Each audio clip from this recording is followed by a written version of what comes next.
anxiety disorder, depression, alcoholism, any type of substance. This is how you get on the list? Disorders, because somebody put you there. Bipolar disorders, obsessive compulsive disorders can get you on a list.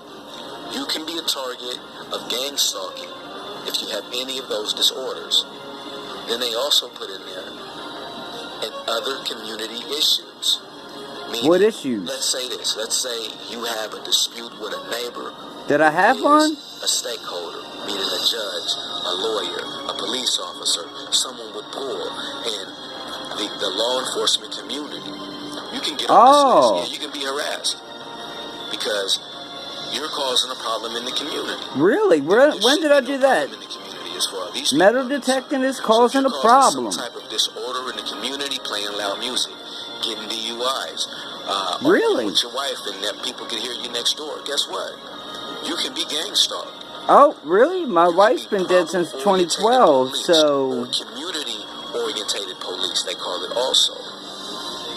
We'll get into all of that a little bit in a couple later videos. Now, back in 1983, they implemented the idea of problem-orientated policing through a program called ROPE, R-O-P-E, which stood for Repeat Offender Program Experiment. And it was implemented in Baltimore, Maryland. Oh shit! So it's in place in every city now. ROPE. All you gotta do is Google it, and you'll check it out for yourself. Repeat offenders, huh? Names, I don't think so. I think it's been 4 years, and technically, I didn't commit a crime then. That was a lie, and my daughter can testify to that shit. National Institute of Justice.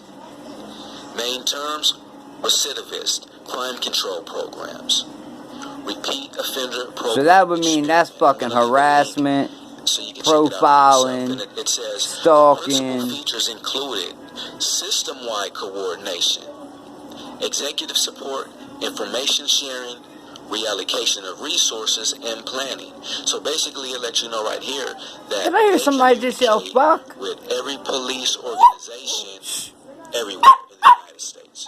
And for ROPE, if you ask me. But this is I'm showing you these because these are programs that tell you exactly what they do. And what the one facet of this is to reduce recidivism. So that's one facet of ROPE. Well, gang stalking, excuse me. What else? Another one is to prevent crime. So when you're doing I'm sorry, metal detecting, I didn't know that shit was a crime. It's proactive. So this is preventative, this is crime prevention, not crime apprehension. Of course, prevention? When the fuck did I? No. No. But for the most part, I'll show you a couple of articles that show you that... Unlike drug dealers and shit, you know, or people that are buying felony amounts. You know, especially if they're scared the shit out of you with all of this technology and following you around, you ain't gonna want to do nothing. You know what I'm saying? And another key component, which I'll show you, is mental health. Yeah, so services. Mental health. So if you check out this website, Joins, juveniles in need of supervision. You see one of their goal objectives is reducing the rate of recidivism. And down at the bottom, it talks about victims can participate and be a part of this program if desired. Which means, basically, they get to have your ass under surveillance or do street theater, like you guys call it.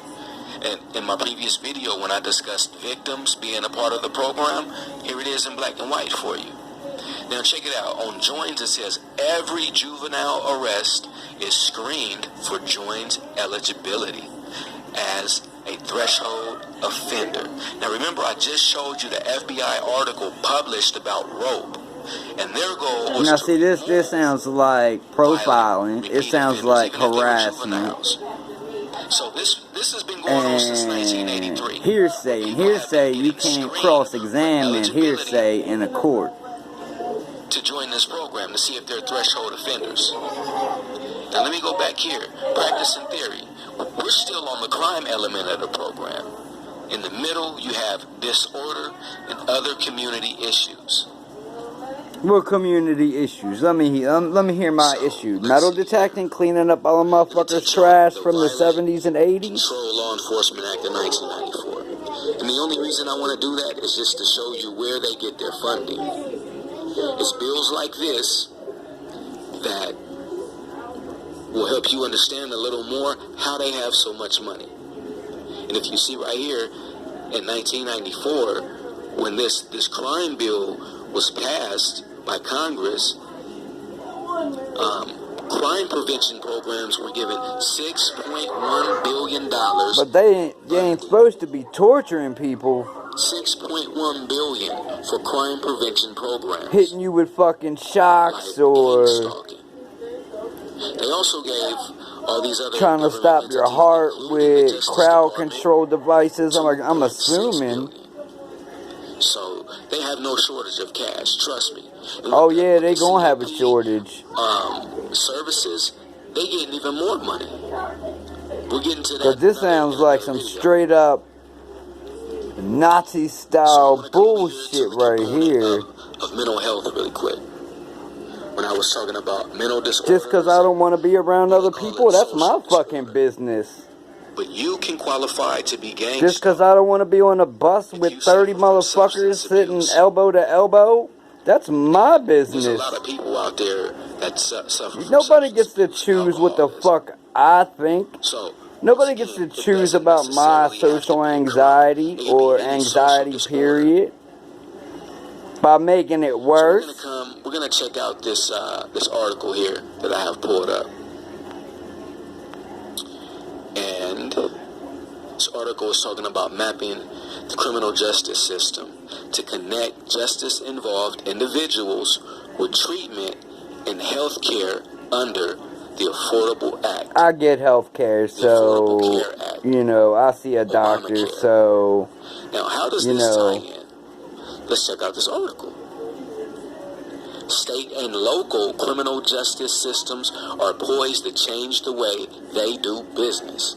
Now, right off the top, that should let you know, and it does let you know what this article is all about, that the criminal justice system and the state and locals, they're changing the way they do business. With the advent of the Patient Protection just because I stay away from people, ACA, it's now possible. Just because, you know, I'm a loner, I don't, you know. The state should be grateful that I'm picking up everybody else's trash while metal detecting and not just leaving the shit on the ground. This must tie in together somehow because it basically tells you that it's so much easier now for individuals in the criminal justice system to obtain insurance, right? Oh, really? I guess that's how somebody else got their insurance. Chronic health problems and mental health substance abuse disorders. See, there's that key word. Yeah, fuck is right, I know. To be gang stalked, you have to have some type of disorder. Now look, they did a report. It says lack of treatment can be a factor in increased recidivism. For example, then they go on to tell you about some reports that they did in 2006, 2002, where they determined that most of the people, that 53% of the people in there were dependent on drugs or alcohol. No. And had at least 3 prior sentences to probation. Nope. Or incarceration. So nope. Basically, they're comparing substance abuse and mental health and illnesses with crime. Yeah, just because I got anxiety, I'm going to go do some even shit. If you have not committed a crime, you have the propensity to commit a crime. No, not really. Which brings me to this point I just want to discuss real quick on a side note. I know that there's been a lot of targeted individuals who went on shooting sprees after being targeted. Oh yeah, I'm sure they have, but you know, some of us would rather I really sue. don't know the situations of any of these people, but it could be quite possible. Especially since you can't cross-examine those that, you know, with the hearsay and, you know, anonymous and all that, you know, callers and... to commit mass shootings. Or on the flip side of that, maybe they committed the mass shooting because they felt their peers was stalking them and then doing weird shit. Exactly, doing weird shit. It's like a catch-22, man. But the point is, there's a lot of ways for you to get a referral for this program. And speaking of that, I wanna tell you a couple of things that I experienced in this program, and I'm gonna wrap it up. One thing was when they're scoring you and you're under surveillance and they're running a survey on you. If you check out my other video when I said role players or stakeholders, can be businesses. Check out what happened to me, man. I was at Kentucky Fried Chicken. I pulled up to get some food. The food came up to like $25 or something like that. I've given back medicine that didn't belong to me in my bag. To the drive-thru window, turned her back and walked off. Shit at the store. I've even gone back and paid for shit that wasn't mine. Like, I could have left. Get the fuck out of here. And at the time, I knew I was being surveillance around me, but I didn't know that this restaurant. So I'm gonna pause this. What's up, YouTube? Shalom. I just want to hop right into it, man, and pick up where we left off in our last video, our discussion about being a targeted individual and gang stalking. Now, through my research and this sounds like this is what I've uncovered. Harassment, stalking with intent. In 1979, Herman Goldstein argued that they basically needed to change up the way that they policed society. So they don't have the right to torture. They don't have the right to shock, knock you unconscious. That can chip you to crime, disorder, and other community issues. I don't cause disorder. Picking up trash, metal detecting, and being by myself is not a fucking crime. As a problem. Someone identified you as a target or a problem. Someone meaning a stakeholder. Now, I know it says that someone who contributes to crime, but they also throw in disorder and other community issues. Now, when you Google disorder and when you read a couple more of these articles that they have published, when they're talking about disorder, they're talking about social disorders.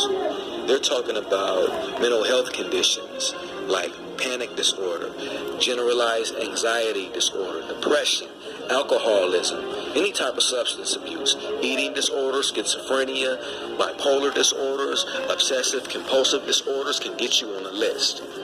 You can be a target of gang stalking if you have any of those disorders. Then they also put in there and other community issues, meaning, let's say you have a dispute with a neighbor who is a stakeholder, meaning a judge, a lawyer, a police officer. So I'm going to stop it right there. So that right there tells me, since it says somebody can put you on the list, well, I didn't know metal detecting was a fucking crime. I didn't know picking up people's trash from the 70s and 80s, because you don't always find a coin or something nice.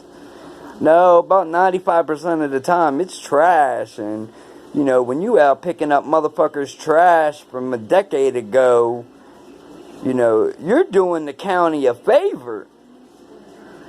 Because there ain't many people out there picking up trash from a decade ago and going, you know what, let me just remove this because I dug it up. That sounds like harassment, profiling, and a whole bunch of other crimes. And since there's no shortage of cash and people can be paid off, that's under a Rico statute. And since you can't cross-examine hearsay and shit,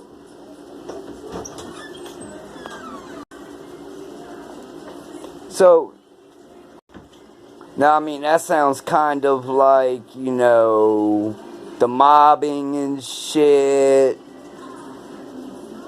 Yeah, that's stalking with intent. That's illegal.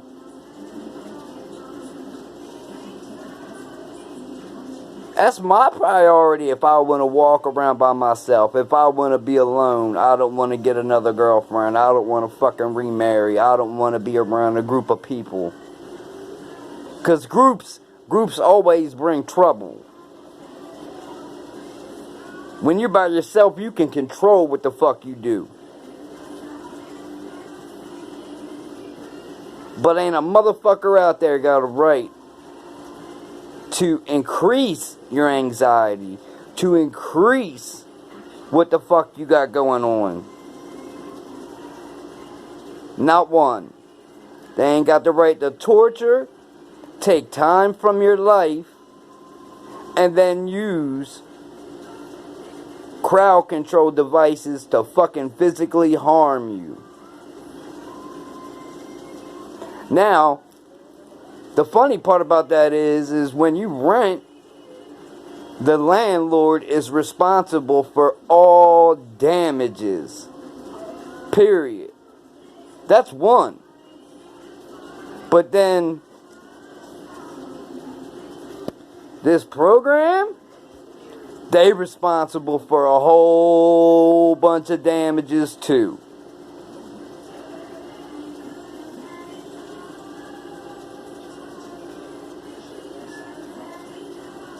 Now, since we've identified a bunch of shit that just came to light, cause see, that's what happens when you do fucking research. See what I'm saying?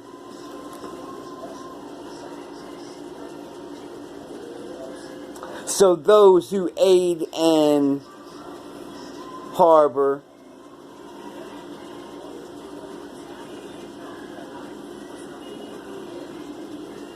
you can bet your ass I'm gonna be seeking a lawyer.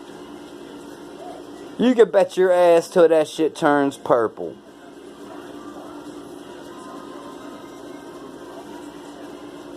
I mean, I've already got one that's calling me as it is. And since they do other criminal shit as well, well, we gonna have to just see about that shit.